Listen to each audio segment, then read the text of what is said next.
colour. Ipswich is the name. We are the best team to ever play the game. Hello and welcome to Being Frank on Ipswich Town with me, Frank, my wife, Wrong, and all things blue.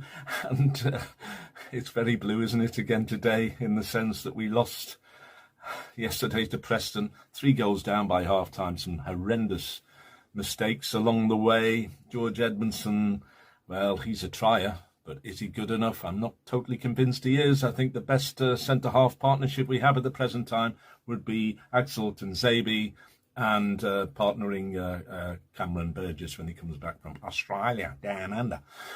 But that's my view. What's your view? I'd like to hear it. There were a lot of poor performances yesterday. Wes Burns, since he's had his hair cut, he's like Hercules. He seems to have lost all his strength.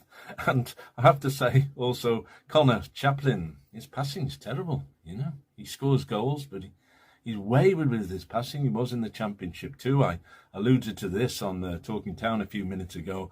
I really think that if he was any other player, and he wasn't our top goal scorer, then he probably wouldn't be in the team at the moment. And what has happened to Nathan Broadhead? He's a sort of fringe player these days. I think since they put him up front on his own, it affected his confidence a bit, and now he'll do well to get into the team in a starting position in the future. I'm not overly pessimistic, though. I think this is just a phase we're going through. Kiefer Moore, it was the right decision that he came on for the second half. They hadn't trained him and Elham Ardi. So, and you saw that with that, they both went for the same header, which led to the second goal that Kiefer Moore scored. But again, it was a misunderstanding, no communication going on. And at the back, there was not a lot of communication going on either.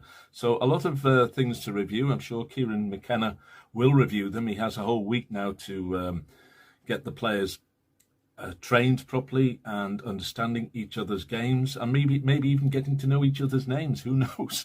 But West Bromwich Albion next Saturday at Portman Road. It's live on Sky TV again. It's an early kick-off, and I'm just hopeful, very, very hopeful, that we'll start well and get the 3 points. We have to, because as it was pointed out on Talking Town, I think by Rich, that Leicester, Southampton and Leeds all have relatively easy games. It's Southampton, Leeds we're worried about. Leicester are runaway leaders, aren't they? But I haven't given up hope on those automatic promotion places. When the players bed in, I think we'll see a significant improvement, not only in Town's performances, but our goals, tally and points. So keep the faith, folks, and what we say, up a town!